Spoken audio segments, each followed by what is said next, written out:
직장 동료 때문에 스트레스를 많이 받습니다. 2023년 6월 26일 논의 피 뽑기 결사행자 회의. 안녕하세요. 두북 수련원의 아침이 밝았습니다. 오늘은 새벽부터 논에 가서 피를 뽑을 계획이었습니다. 그러나 계획과 상관없이 비가 세차게 내렸습니다. 스님은 계획을 변경해 비닐하우스로 갔습니다. 오랜만에 찾은 비닐하우스에는 곳곳에 풀이 자라 있었습니다. 스님은 농사팀 행자님에게 물어보았습니다. 풀이 왜 이렇게 많아요? 요 며칠 계속 감자를 캤어요. 다른 일도 많았습니다. 제가 결사행자 회의 전까지 할 수 있는 만큼 최대한 풀을 뽑고 갈게요.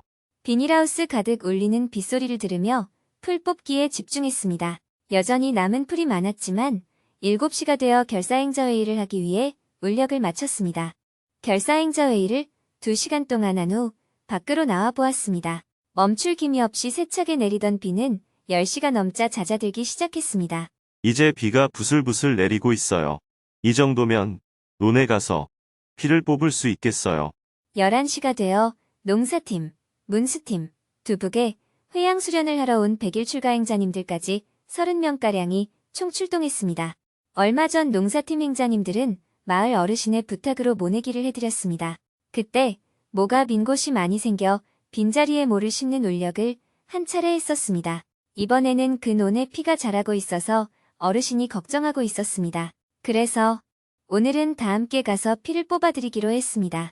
논에 도착해서 곧바로 논장화를 신고 논으로 들어갔습니다. 스님은 이번에 논장화를 신지 않고 우비에 스타킹을 신은 채로 논으로 들어갔습니다.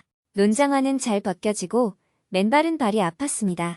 스타킹을 신고 논에 나타난 스님을 보고 행자님들이 웃음을 터뜨렸습니다. 제가 이렇게까지 하지 않도록 좀 잘하지 그랬어요. 어르신의 논은 총 3뱀이 1800평이었습니다. 그중 피를 뽑아야 할 논은 2곳이었습니다.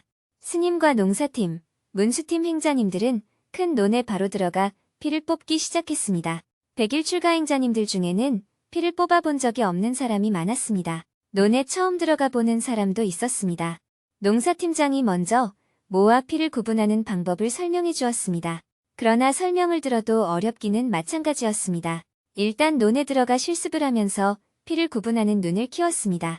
논에 들어간 지 얼마 안 되어 작업복이 온통 땀으로 젖었습니다.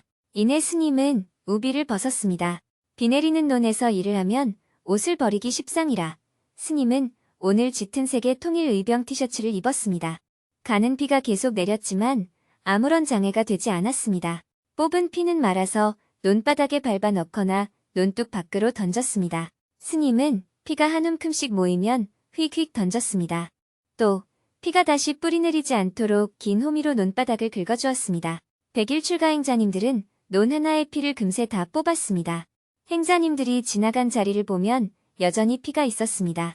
그러나 처음 해보는 행자님들을 탓하는 사람은 아무도 없었습니다. 행자님들도 스님이 피를 뽑고 있는 논으로 모두 합류해 함께 피를 뽑았습니다. 다행히 피를 다 뽑을 때까지 빗줄기가 굵어지지 않았습니다. 예상보다 빨리 피 뽑기를 마쳤습니다. 모두 수고했어요. 농사팀과 100일 출가 행자님들은 아랫논으로 가서 계속 피를 뽑았습니다. 스님과 문수팀 행자님들은 마을 어르신 밭으로 가보았습니다. 어르신은 햇감자를 쪄놓고 기다리고 있었습니다. 마을 어르신이 농사짓는 밭에도 풀이 많이 자라 있었습니다. 파를 심은 사이에 들깨를 뿌려 놓았는데 풀과 뒤섞여 있었습니다. 어르신은 하지 말라고 말렸지만 스님과 문수팀 행자님들은 파밭 사이 풀을 뽑고 들깨 모종은 따로 모았습니다. 밭을 매는 사이 빗줄기가 조금씩 굵어졌습니다. 어르신이 지팡이를 짚고 나왔습니다. 아이고, 스님. 그만 하이소. 야, 알겠습니다. 그러나 스님은 멈추지 않았습니다. 밭에 파만 남을 때까지 김을 맸습니다. 4시가 다 되어 울력을 마쳤습니다. 어르신이 들깨 모종은 가져가라고 주셔서 두북 수련원으로 가져왔습니다. 비와 땀을 씻어내고 5시부터는 온라인으로 열린 공동체 법사단 회의에 참석했습니다. 저녁에는 원고 교정과 업무를 본 후 하루를 마무리했습니다. 오늘은 법문이 없었기 때문에 지난주에 울주 군청 공감 콘서트에서 시민들과 나누었던 증문즉설 내용을 전하며 글을 마칩니다. 직장 동료 때문에 스트레스를 많이 받습니다. 직장 동료 중에 이상한 사람이 있는데 그로 인해서 스트레스를 받고 있습니다. 그 스트레스가 집에 있는 아이와 남편에게도 영향을 미치는 것 같아서 걱정이에요.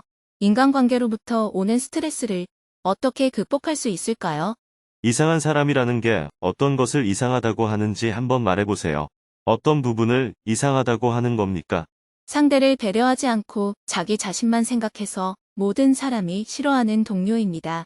특히 돈을 내야 할 일이 있을 때 짠돌이같이 안 내려고 하는 사람이에요. 그런 사람이 제가 근무하는 부서에 3명이나 있어서 너무 힘이 듭니다. 돈을 아껴 쓰는 것은 좋은 습관인데요. 만약에 질문자의 남편이 밖에서 밥값이나 차값을 잘 내면 동료들로부터 좋은 사람이라는 소리를 들을 수 있겠죠. 그렇다면 아내 입장인 질문자한테도 좋은 사람입니까? 남편이나 아내가 밖에서 눈치껏 밥값 좀 덜 내고 차값 좀 덜 내며 아낀다면 가족의 입장에서는 좋은 일 아닌가요? 가족에게는 좋은 일입니다. 그런데 그 동료가 왜 이상한 사람이에요? 동료는 아무런 문제가 없는 사람입니다. 돈을 아끼는 것도 어지간해야 되는데 너무 심하게 돈을 안 씁니다. 어지간하다고 말할 때는 기준이 정해져 있지 않습니다. 질문자의 기준일 뿐이에요. 예를 들어 동료들끼리 밥을 10번 먹었다고 합시다. 질문자가 밥값을 2번 내는 동안 상대방이 1번 낸다면 질문자의 기준에서 보면 짠돌이일 수 있겠지요. 그렇다면 밥값을 10번 중에 5번 낸 사람이 볼 때는 밥값을 2번 낸 질문자도 짠돌이로 보일 수 있습니다. 각자의 기준이 다르기 때문이에요. 질문자의 기준에서는 직장 동료가 짠돌이로 보일 수도 있지만 그 사람이 진짜 짠돌이인지 아닌지는 알 수가 없습니다. 그는 나와 다른 사람인 것이지 이상한 사람은 아닙니다. 네. 그렇다면 그 사람은 저와 그리고 다른 동료들과는 맞지 않는 성향의 사람인 것 같습니다.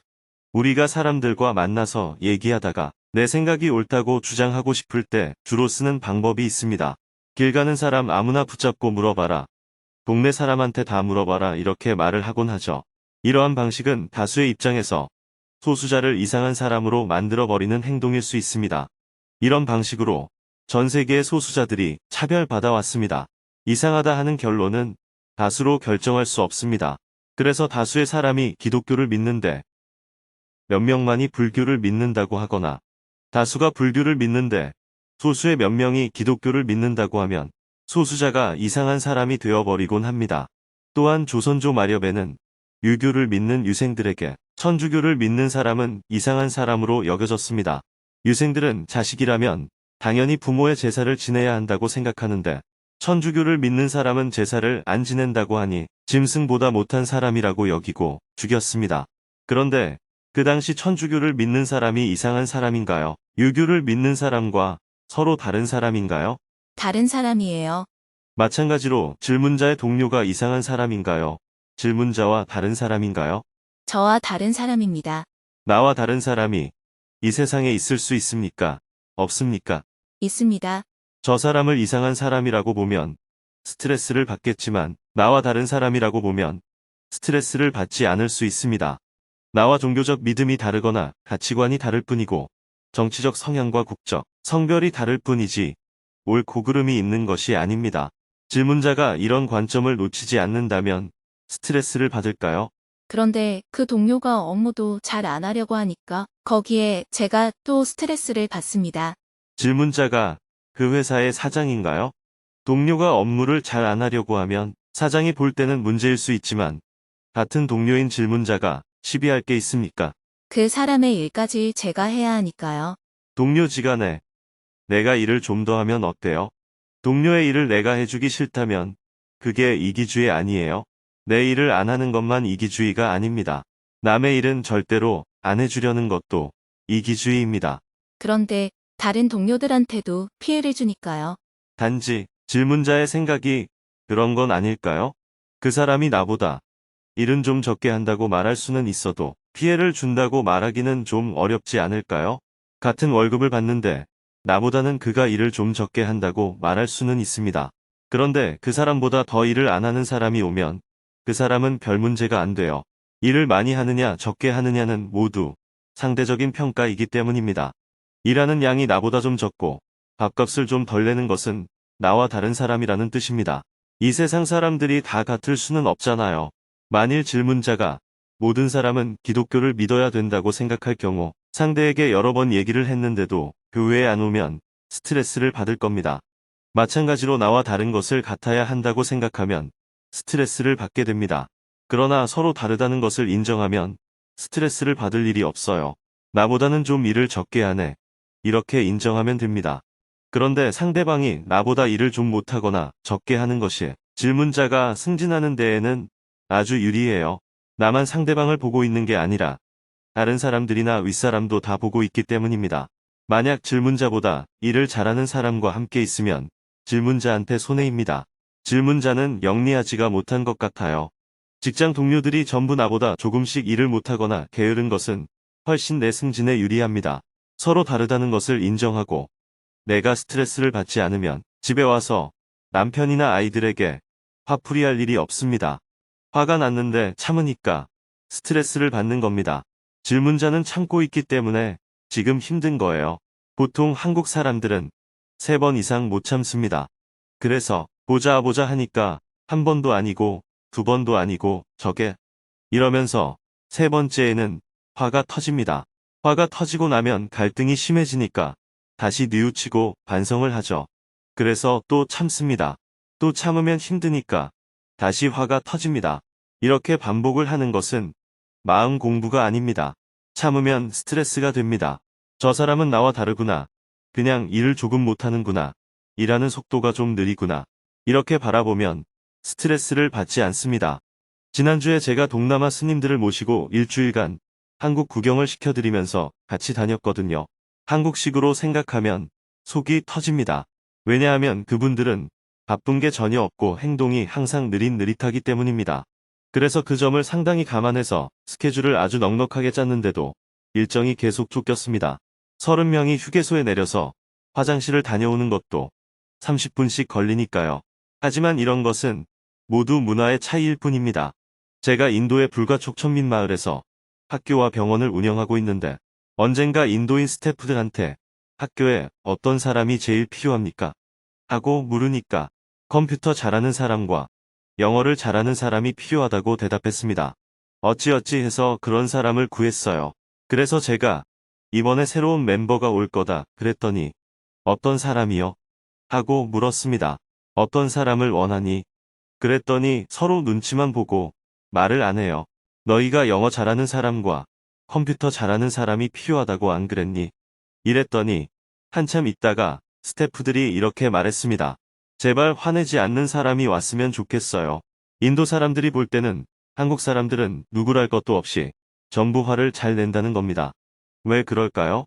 한국 사람은 성격이 좀 급하고 빠르기 때문입니다.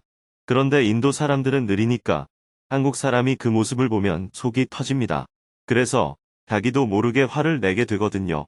그런데 한국 사람들한테 물어보면 화를 안 냈다고 그럽니다. 이렇게 서로 다른 겁니다. 다름을 인정하는 것이 존중입니다. 부부 사이에도 다름을 인정해야 합니다. 존중은 상대방을 훌륭하다고 여기는 게 아니고 나와 다른 상대방을 인정하는 겁니다. 종교가 다름을 인정하고 남녀가 다름을 인정해야 합니다. 장애를 가진 것도 신체가 다만 불편할 뿐이지 열등한 것은 아닙니다. 불편함은 기술의 도움을 받으면 됩니다. 팔이나 다리가 없으면 의수나 의족을 해서 도움을 받으면 되고 눈이 보이지 않는 것도 기술이 발전하면 더 좋아질 수 있습니다. 불편한 것은 좀 더 편하게 개선하면 되는 것이지 열등하다고 생각하면 안 됩니다. 얼굴이 검은 것은 피부 빛깔이 다를 뿐인 것이지 열등한 게 아닙니다. 키가 작은 것은 키의 크기가 서로 다를 뿐이에요. 이렇게 서로 다르다는 것을 인정하는 것이 존중입니다. 여러분의 아내, 남편, 직장 상사, 부하 직원을 존중하는 방법은 서로 다름을 인정하는 것입니다. 그 다음으로는 그의 입장에서는 그럴 수도 있겠다 하고 이해하는 것입니다. 사장님 입장에서는 그럴 수 있겠다. 남편 입장에서는 그렇게 생각할 수 있겠네. 그 친구 입장에서는 그럴 수 있겠네 하고 이해하면 내 마음이 편안해집니다. 상대방이 옳다는 뜻이 아닙니다. 그 사람을 만나서 속사정을 잘 들어보면 그렇게 행동할 만한 이유가 다 있습니다. 평소에 밥값이나 차값을 잘 안 내고 돈을 아끼는 행동이 이해가 잘 안 되지만 대화를 해보면 그럴 만한 이유가 있습니다. 일반적인 기준으로 생각하면 너무 인색하다고 생각할 수 있지만 그 사람이 자라온 환경 때문에 돈을 잘 안 쓰는 습관이 생겼거나 경제적으로 돈을 아껴 써야 되는 상황일 수밖에 없거나 어떤 이유가 있어서 그렇게 행동하는 것입니다. 그걸 이해하면 상대방이 어떤 행동을 하더라도 이상한 사람으로 보지는 않게 됩니다. 첫째, 서로 다름을 인정해야 합니다. 둘째, 상대방의 입장에서는 그럴 수도 있겠다고 이해하면 스트레스를 받을 일이 없어집니다. 스트레스를 받을 일이 없어지면 집에 와서 화낼 일도 없어집니다. 화가 이미 났는데 참는 것은 화를 내는 것보다 해롭습니다. 왜냐하면 3번 참다가 터지면 화를 더 크게 내게 되기 때문입니다. 그러면 상대방 입장에서는 저 사람이 미쳤나 하면서 의아해하게 됩니다. 마음이 불편하면 오히려 가볍게 내어놓는 게 낫습니다. 부부 사이라면 여보, 당신이 그렇게 말을 하니 내 마음이 좀 불편합니다 하고 표현하는 거죠. 상대방을 탓하는 것이 아니라 내 상태를 드러내어 알리는 것이 좋습니다. 옛말에 착한 여자 무섭다 하는 말이 있습니다. 착한 여자는 원래 착한 게 아니라 불평을 안 하니까 착해 보이는 겁니다. 사실 착한 사람은 스트레스를 정말 많이 받습니다. 그러다가 터지면 걷잡을 수 없게 됩니다. 아무 말 없이 잘 지내다가 어느 날 아침에 보따리 싸서 집을 나가버려요. 이런 마음의 작용을 잘 알면 저 사람은 나와 다르구나, 무슨 사정이 있겠구나 하고 이해할 수 있게 됩니다. 그러면 누가 스트레스를 안 받습니까? 내가 스트레스를 안 받습니다. 그러니 그 사람이 나와 다른 것을 인정하고 그 사람을 이해하는 것은 그 사람을 위해서 하는 겁니까? 나를 위해서 하는 겁니까? 나를 위해서 하는 것입니다. 이렇게 내가 스트레스를 안 받으면 직장 생활도 편안해지고 가정 생활도 훨씬 편안해질 겁니다. 감사합니다.